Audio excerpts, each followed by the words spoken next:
White Sands Proving Ground was established on July the 9th of 1945. And just a few days later, on July the 16th, 1945, it became the site of the first atomic bomb detonation, code name Trinity. This year is the 75th anniversary of that event, and the site is going to be open to the public on April the 4th and October the 3rd. Unfortunately, we're not going to be around on either one of those days because I think it would really be cool to go out and see where that was. But that's the way it is.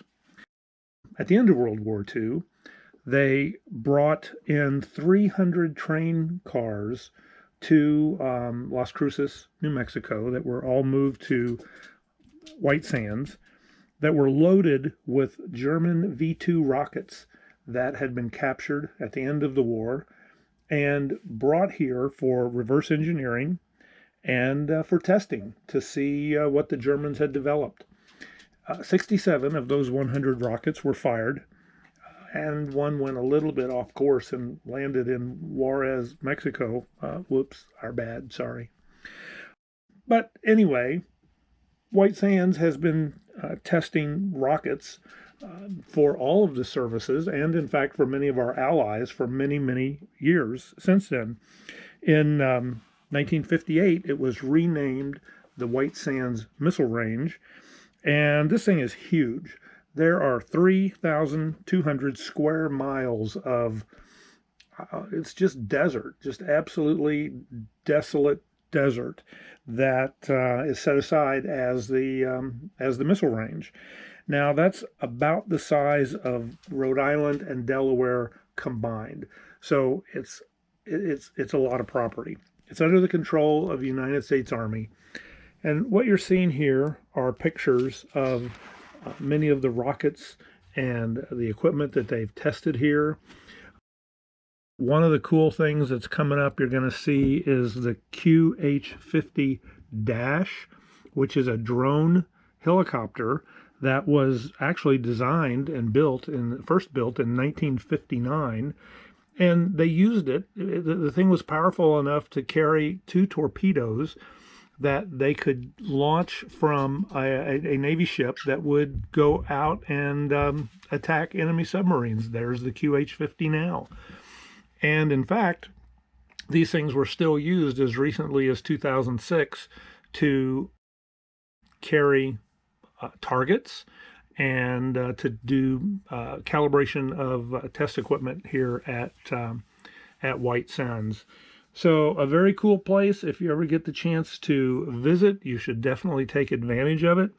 This helicopter is a UH-1M, and it's very similar to what we jumped out of when I was in the Army, the UH-1H. The M was just the medical designation. The window was open, so I stuck the camera in and took a couple of pictures of the inside. But in any event, if you ever get the chance to go to White Sands, give it a try. I think you will really enjoy it. Just a few miles north of the missile range, we visited White Sands National Park. Now, the park is actually completely contained within the missile range, and sometimes they have to close it when they are doing some testing. Now, this is gypsum sand, and it looks like snow. In fact, it looks like a lot of snow. There's over 275 square miles of this in the middle of the desert, and it's just white sand.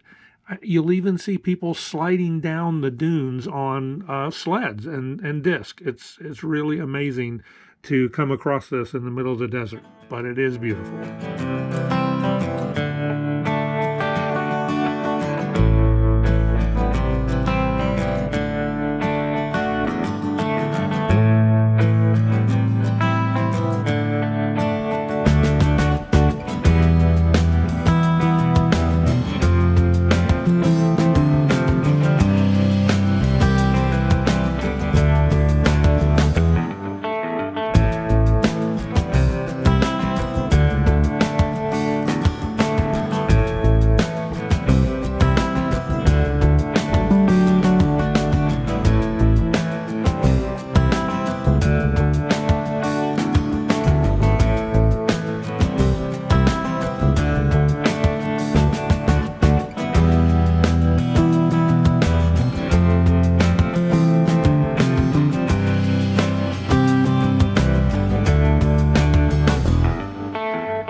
Saguaro are the very tall tree-like cacti, that live in the Sonoran Desert. The Tucson area, southern Arizona, a little bit into southeast California and into the Sonoran Desert of Mexico. These are the only places where you will find these very tall cactus. They grow very slowly. In fact, at 10 years old, they may only be an inch to an inch and a half tall. So the ones that you're seeing are quite old. They can live to be 150, 200 years or more. And they don't even start, the arms don't even sprout until they're at about 75 years old. So they are very interesting. The desert is beautiful in its own sort of way. There is a cactus here that called the cholla. They will hurt you. Don't even come close. They are sometimes called the jumping cactus because it seems that the things will just jump out and land on you. We know they don't, but they are miserable. In any event, enjoy these views of Saguaro National Park in Tucson.